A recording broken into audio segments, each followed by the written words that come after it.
Hello, ladies and gentlemen, it's Rei-Lin, and I'm back with some Secret World Legends today. I apologize for the lateness of the video. I wanted to put this out a lot sooner than now because, the game's already been out for over a week and a half or so, and I wanted to kind of put out a preview before it actually came out of basically the early access that people that used to play the old Secret World got ahead of everyone else by a few days. But unfortunately, work and then a bout of the man flu has kind of kept me from recording anything. And so I do apologize for that. If my voice sounds a little bit more gruff or you hear any weirdness in my voice, it's still me recovering from the flu. So just keep that in mind. If you hear anything weird, it's just because I'm still a little bit sick. But I wanted to kind of put out a video on Secret World Legends. There are other people that are putting out videos on Secret World Legends. Some people played the old Secret World, some people haven't. I was one of the people that have definitely played the old Secret World and love the crap out of it. And so basically, let's talk about the Secret World Legends. What is it? It's basically a remastered remake, and not really quite a full remake, more like a small reboot. The overall game has stayed pretty much exactly the same. They have added slight graphical upgrades, and when I say slight, this is like going from a PlayStation 3 game to a PlayStation 4 game. It's not like a humongous jump from, like, say, PlayStation 2 to 4. It's more like from 3 to 4. So there are slightly better effects here and there, slight improvements on like the engine itself, just that it runs smoother. You get higher frames per second on most machines. And the game just overall still looks really good. One of the strong suits of the original game was that it had this very beautiful atmosphere. It was very creepy, very, based sort of around a lot of H.P. Lovecraft and Stephen King kind of stuff. It played out kind of like a really cool horror type of genre of a game. And back when it was released in 2012, believe it or not, the Secret World was really different. I mean, you literally had an in-game browser so that you could basically Google the answer to a lot of the quests that were in the game, and you still sort of need to do that, especially if you're a new player. Some of these quests, they're not like prior MMOs like World of Warcraft or anything like that. It's not just a pick this up and go kill 5 things and turn it in and now go kill 5 other things. It sometimes makes you sit down and really think about what the answer to this quest is. I mean, a lot of these quests are based around just looking at the clues that they give you and subtle hints that they give you, and making you go online to actually look things up to complete the quest. So back in 2012, this was very interesting, and it took a lot of time and effort as a community just to get a few basic quests out of the way, because people were just like, what the hell is the answer? This makes no sense. And then when you start to piece those things together, you start to understand, oh, okay, now it's like an actual thinking man's game here. So very different than at the time, especially, and even now, that the quest system was really well thought out and made a lot of sense and connects to the story, and it runs through the whole game. I'm not going to go over all of the basic new things necessarily that they've added specifically in this video, because I don't want it to be too long, and I'll probably break it up and give you an overview with this. But as you can see me running around here, if you play the old game, you might see a few new things and a lot of things that are very familiar to you. This is Kingsmouth. It's a town besieged by zombies in a mysterious fog, and all these monsters came out of the fog. And basically, let's just do a quick overview of what the main change to the game was. Now there are levels. The original game had a skill wheel. It was literally like a pizza pie, and all of the skills for all of the different weapons were on different slices of the pie. There were no levels. You just had basically a relevant power based on the runes that you had equipped and the weapon that you had equipped and the skills and the passives that went along with those skills. They basically kind of did away with most of that idea, because it was kind of confusing. There were lots and lots of skills in the skill wheel that were mainly useless. No one ever picked them. They were kind of just a roadblock to getting to the skills and the passive that you actually wanted. So they really didn't do too much other than just inflate the skills that were available for you to waste time and effort leveling basically your skill points up to buy. So it was this never-ending thing. And, you know, it was unique for the day. It definitely was unique that there were no set classes. There were no real set roles. Certain weapons and skills could be put together if you wanted to become like a tank, or if you wanted to become a healer or a damage dealer, but they weren't set in stone. You didn't just hit the button and, hey, I'm a warrior, or hey, I'm a rogue or a priest. You just kind of went with whatever you felt like. So you could sort of make a very, very unique build for whatever kind of content you were wanting to go after at the time. Now, they basically took away the skill wheel and did, in fact, add pseudo classes when you make your character. Now, these are just suggestions at the start of the game. They start you with a class, and those classes start with 2 weapons, your main hand and your offhand. So it's just sort of to get people into the game that are new and are used to more of a standard MMO where you're actually picking a class. They kind of put things together in a sort of a package to give you an idea of what this weapon set will do for you if you put it together. You are no means are you locked into whatever you start with. I started with an assault rifle and a fist weapon. I started using that at the start, and as soon as I could, I decided to start using different weapons. And you can use all of the weapons in the game after you've unlocked them. You start with 2, and you have to use what you'll see a currency at the top of the screen, the marks of favor to unlock the other weapon types, and then you can use those too.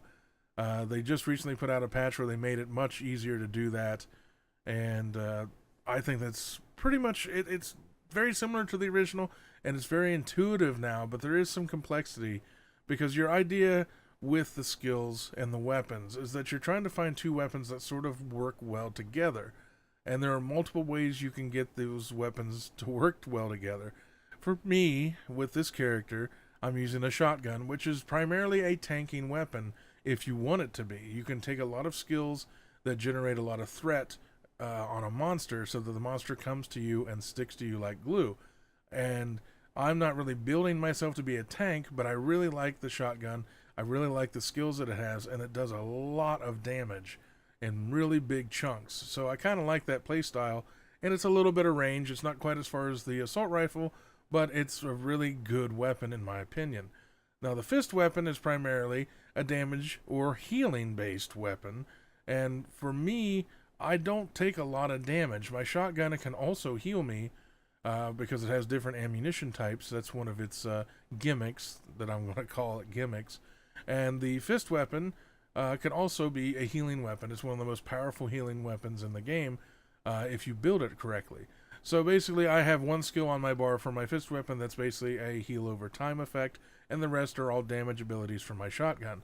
However, how I'm playing doesn't mean that's how anyone else has to play. They can go full assault rifle damage with shotgun healing. They could use shotgun buffs to buff the health and armor resistance effects. There's all kinds of ways to mix and match different weapon types to get a playstyle that's pretty much very different from somebody else that's doing the same thing.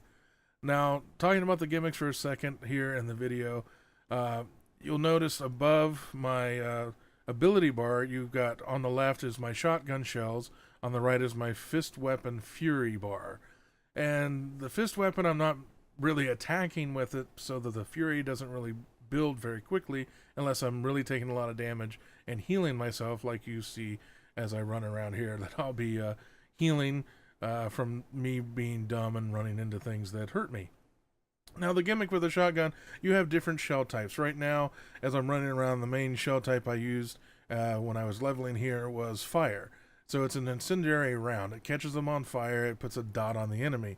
Now, after I've fired at those 6 shells, my entire skill bar will then become different ammo types, and I have to pick one to reload my shotgun with different ammo. There are some that heal me, some that ignore armor, lower defense, some that double hit the enemy for twice the damage that I do, which is very, very useful. And like the incendiary ammo catches things on fire and gives them a dot and things like that. So those are just some of the gimmicks that they've added. Every weapon has a gimmick that like that. It does something that's unique specifically to that weapon type. So pistols have dual chambers, like 6 shooters, and they have different colors on the chambers. When they match up, you do more damage. The assault rifle has grenades, and it has a chance every time you use a normal assault rifle skill, you can launch a grenade from the grenade launcher and things like that. So it's definitely different as far as the weapons go, and putting them together in a way that you like is still the main draw of the skill system. And now the passives in the old game were just random passives that generally worked with any kind of weapon, and you could make several builds work with several different passives because the passives were not specific to any particular weapon or a weapon type or a build. That has sort of gone away in Secret World Legends. Now the passives are kind of more or less tied exactly with the weapon that you have equipped. So if you're unlocking skills with a shotgun, the shotgun passives in general only work with shotguns. But usually they're very strong and can change and alter a lot of the gameplay with that weapon. So it's a little bit more dramatic. I could equip a passive, for example, that when I load a new ammo, I gain 2 extra shells. Or if I heal and I reload, I heal every time I reload. Or maybe every so many seconds when I'm in combat, I get extra damage, or I get an extra shell loaded in just automatically. So there's quite a few things that happen in the game that I were not in the original game, and have improved, I think, in a lot of ways, the way the game actually does play. Because, the passives are very specific. You can see as I run around here and nearly die, and I think I do end up dying at some point, that a lot of the passives only work with the weapon type, and that some people may not like, some people may love. I think it's done very well this time around, and it just makes a lot more sense. I think that's the main thing that the developers were going for with this game, is that things need to make a lot more sense than the old game. The old game, you didn't really have a lot of help. You just kind of throwing things together and hoping a thing would work out. But there were many, many horror stories by the time you get to the second or third main questing maps.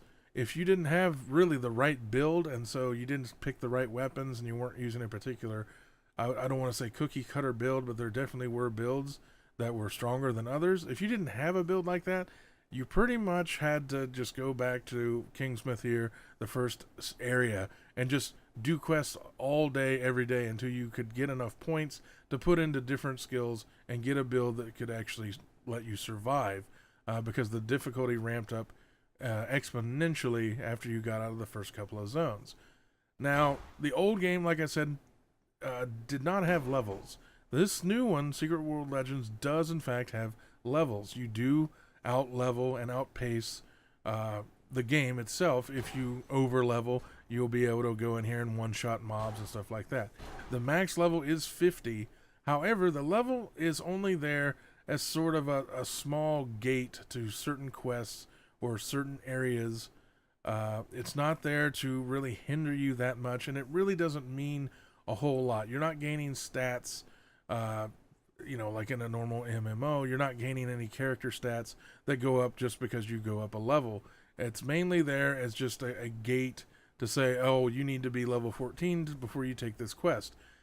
That's mainly to prevent all of the old horror stories where you're getting to an area way too soon, and you're just getting 1 or 2 shot by everything on the map. It's kind of allowing people to know where they stand when they get to an area, like, say, where I am right now. I can see that most of the mobs are between 13 and level 16, and I can deal with that. That's fine for me. I'm not going to be super powerful against them, but they're not going to, one-shot me either. So there's a lot of changes because of the levels. Now, your ability points, you continue to gain even after you hit level 50. So you can unlock every weapon skill and every weapon passive in the game. You don't have to worry that you only got so many points to spend here, and then, oh man, I've got to make a conscious choice to only use these two weapons and to make sure I unlock everything. No, you don't have to worry about it. You can unlock everything, and there's a good reason for that. The other big change with the passives is that there are major passive effects that you actually equip to a bar that enhance the weapons that you're using, and then you have passive ones that are in between those major passive bonuses. Now, those passives are unlocked regardless of the weapons you're using. They're unlocked just in general on your character itself. So if you were to go through and unlock all of the health bonus effects for every weapon in the game, you would end up with a really high amount of health. And same with critical hit chance, dodge chance, extra defense. All of those passives do stack on themselves, and they're all used for every weapon, regardless of the weapons that you're currently using. They don't mean anything. They're unlocked for your character in general. So the more skills you unlock, the higher your stats actually will go. So there's very high incentive to continue even after you hit 50. You're not going to have everything unlocked at 50. Even though I've went through several of these missions, there are a lot of skills and a lot of passives. And that's really the biggest changes to the game. It has been the changes to the weapon system and the active skills and the passives.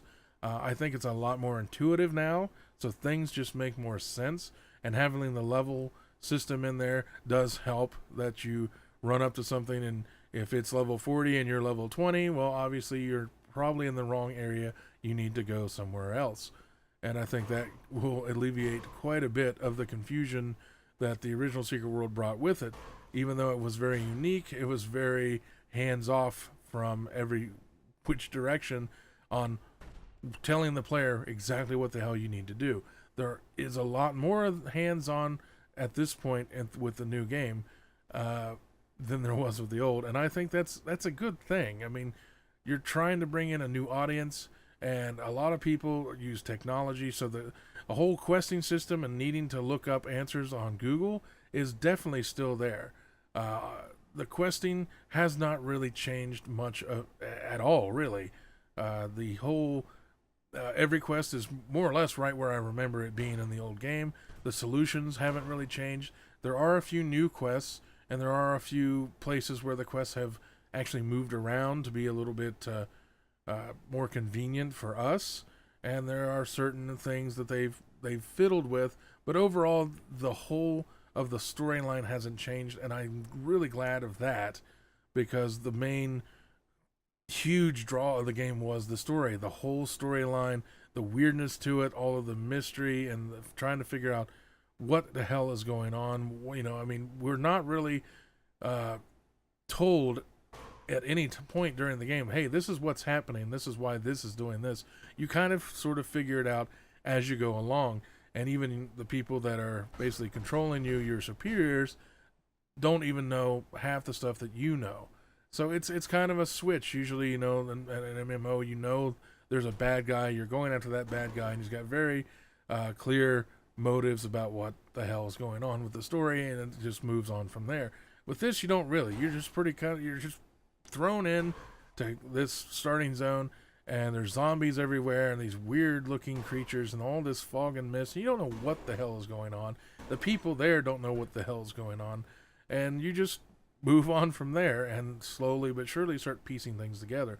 So the story was always a big deal. The quests are very interesting. Most of them are simple in nature, but they tell a lot about the area and the people that live there. So there is a lot of reading involved, and almost every single quest that you do, if it involves somebody else, like a person that gives you the quest, it's all voice acted. It's all done really well, and it's just overall that storyline still is there. The questing is still there. The solutions are mostly the same as they always were. So if you're a veteran and you've been playing the old Secret World up until Secret World Legends, you're going to be able to roll right through the game with almost no problem. The weapon system does change things, but it's not so dramatically different from the old game that the veterans like me couldn't just jump in and kind of get used to it right off the bat. Now, new players, it's going to feel, I would say, very different than any other MMO you've played just because of the questing system and the way everything works. But I don't think it's nearly as dramatic as the original game when it comes to, like I said, the skill system and things like that. So I think anyone that likes any kind of horror books, any kind of horror movies, legends based on ancient Egypt, Cthulhu, Stephen King, zombies, werewolves, all of those things, I think people will really get a kick out of the game. And it is free to play now. There is no subscription that you have to have, although you can subscribe to get a few patron bonuses. The system itself, might as well talk about that while we're here, is okay. So the whole game is free to play. There's nothing that you can pay for that you can't get normally in the game, whether it's an outfit, a weapon, certain amounts of leveling. It's all there. The game now includes all of the DLC content from the original Secret World. The DLCs were mainly extra areas of a map or extra quest lines, things that really didn't add a ton of new content, but there were, new rewards, a few changes here and there. They had auxiliary weapons, for example, that you could unlock. So that system mainly went away, and now it's all together. Everything that the original Secret World was, and still is, the game is still actually running, is now in Secret World Legends for free. You don't have to do anything. You can just jump in, play the game. There is a cash shop, and a lot of people were pissed, of course, that, it's going to be pay to win, it's pay to win. It is not pay to win, but everyone's definition of pay to win may be different from mine. Everything that's on the cash shop, to me, is pay to speed things up. If you've played any other free MMO or free game in general, let's say, for example, World of Tanks, you can play the game for free, unlock tanks, and everything else in the game without paying a dime. But if you want to do it faster, you need a premium account. So you can buy a premium account. In Secret World Legends, it's very, very similar. You can turn on the premium service, and it saves you some money when you're teleporting around the map. It saves you money on the auction house. It gives you some extra keys every day for your dungeon runs and things like that. So it's not a definite must-have. And anything else that's in the shop is about speeding up the progression of your weapons and your skill points and things like that. But it's just to speed it up. If you're in some kind of hurry, which I really hope a lot of people don't get in a hurry, the game and the storyline alone is worth taking your time and going through and enjoying it instead of just blasting through and skipping all the cutscenes and things like that. There's a huge story here, and it's really cool. So I hope that people aren't just trying to blast through as hard as they can. But if you're a credit card warrior, you can speed things up. It's still going to be a little slow because you're going to have to go through the main story and unlock things at a certain pace, but you can speed it up and make yourself a little bit more powerful over somebody who doesn't use the credit card. Now, that being said, I don't think it's pay to win at all. There's a lot of cosmetic stuff that you can buy. Outfits are a big draw to the game because the character creation system, it's not the most complicated thing in the world. That's one of the main downsides, is that a lot of the combat and the movement of the characters feels a little stiff. It feels a little rough. Now, they have improved it for sure over the original game, but it's still not this flamboyant, like, say, Blade and Soul motion captured looking, type of environment where the characters are really looking like, they belong there. It looks like some guy did this cool martial art thing. It's kind of stiff, but that is still, not the main draw of the game. For me, the main draw of the game is the story first. Everything else is second. I don't think that's a bad thing because I think the rest of the game is just as solid as any other MMO. A lot of people just don't necessarily like the way the combat looks, but it has improved. Something else to talk about is the weapon system itself. I mentioned the weapon types and things like that. The original game was very much like any other MMO. You had weapons and armor and things like that you equipped that were more like talismans. and you got better and better talismans. They were of better quality. You know, a green, a blue, a purple, and so on. This Secret World Legends still has some of those aspects, but they've gone a different direction with it and allowing you to upgrade your gear. Once you find something you like, you basically have a system where you feed your old gear into a weapon or a piece of talisman that you have that you like.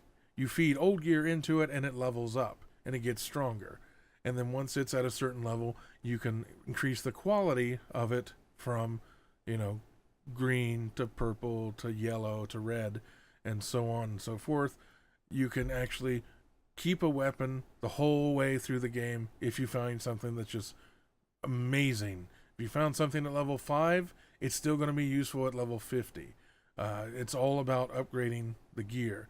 And that's not to say there isn't still variety in the weapons. There's just a lot of variation in the way that like every weapon looks. There are different kinds and obviously certain weapons from, say, like dungeon running. A shotgun from a dungeon will look different than a shotgun that somebody made or found on an enemy out in the world. So there are still a lot of variety. If people are like, oh, I don't want my shotgun to look the same all the way through the game, you can switch it up. Every shotgun or weapon in general, I should say, can have any other basic stats on it. I mean, mainly there's not that many stats outside of attack power on a weapon, but there are different types of things that those weapons do. Maybe they heal you with a chance on hit to do extra damage. Maybe they give you a run speed bonus, things like that. But all of that weapon system and the talisman system, it's still there, except now instead of just every time you find something that's more powerful or a higher level and you throw it on because obviously the stats are going to be better on a higher level item, you actually decide for yourself which pieces of armor and the talismans and the weapons that you're sticking with and upgrading, because every one of your quests that you complete, you're getting loot bags now. You don't just get a random piece of something. I mean, you sort of do. That's what the loot bag is. It'll be, say, a weapon bag. You open the weapon bag, it gives you a random weapon. If it's not something you're interested in, you feed it to the weapon that you like using, and your main weapon gets stronger. And your talismans are the same thing. They get stronger.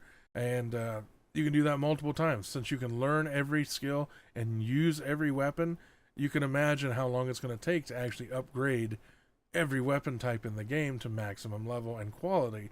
It's going to take a long time, and that's where this game's new grind, as opposed to being a skill wheel with 10,000 skills and you only need 3, but you're a completionist, so you're going to unlock everything.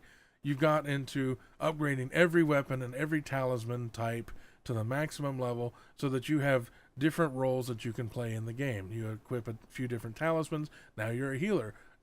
Equip a couple of different ones, now you can be a tank. And so on and so on.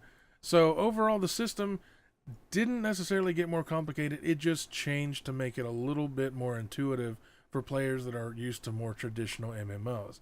I know some of the people out there didn't like that because some of the uniqueness of what Secret World had with the skill wheel and things like that did go away, but I always thought that the main unique aspect of the Secret World was the story and how it played out in the quests, and that all has not changed whatsoever. It's still there, it's still voice acted, it still rocks, it still has a lot of cool ass moments and things that just scare the shit out of you. This game is not for those people that get scared easily. There are a lot of areas in the game where you're just walking around and the sound itself scares you just because of the way they've done the game design. It's really, really good.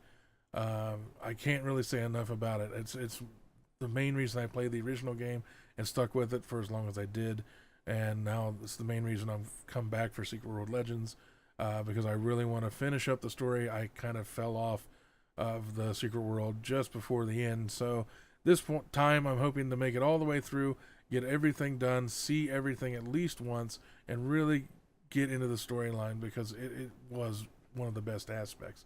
And now everyone can experience it. The game is out officially. All you have to do is go to Secret World Legends website and download the game, register, and play it. It is free to play. The cash shop does not have anything in it that's detrimental to your enjoyment of the game if you don't buy something out of there. It really, really doesn't matter. But it's there for convenience and not really anything else. And that is pretty much it. That is the preview. I really kind of wanted to hit on and explain these systems out a little bit. I'm going to try to do a couple of videos where I get more specific and I show everyone exactly what I'm talking about when it comes to the new system. And this is coming from somebody like, like I said, that has played the original game. So I'll try to make that a little bit more clear in a couple of other videos, especially once I get the feeling a little bit better and can get off the road for a little bit and get more in depth. I really think everyone should check it out. I think the game is really, really good. It's a little bit better than it was before, just even on the graphical touches that they've done and the improvements on the gameplay. The weapon system is new, and in my opinion, more or less improved. The passives are all different. The upgrade system makes it a lot easier to kind of keep pace with, the game itself without having to think that you have to keep running off and buying epics off the auction house to stay relevant. All of that is at your pace, and it really, really is a lot of fun. But as you can see, as I ran around, if the game looks fun to you, I think it's really fun. Some of the cinemas you may have seen, it's all, like I said, voice acted, very well done. But, give it a shot. It is, like I said, free to play, and hope you have a lot of fun. Leave some comments down below. Tell me what you think. Tell me what you like, what you don't like. Do you think it's better than the old one? Do you want to see more of the Secret World? It's one of those games that I plan on playing and putting out some content on in between Armor Warfare doing whatever it's doing and a couple of other games that I'm playing right now that I'll eventually get to videos on. But yeah, let me know. Anyway, that's going to do it. I hope you liked it. I hope you enjoyed it. If you did enjoy it, if you liked it, please press the like button down below. It does help out my channel. If you haven't had a chance to subscribe to my channel, you can click down at the bottom of your screen right now, and that'll get you all the latest updates every time I put something new up on my channel. Thanks a lot, everybody. Take care, and I'll talk to you all next time.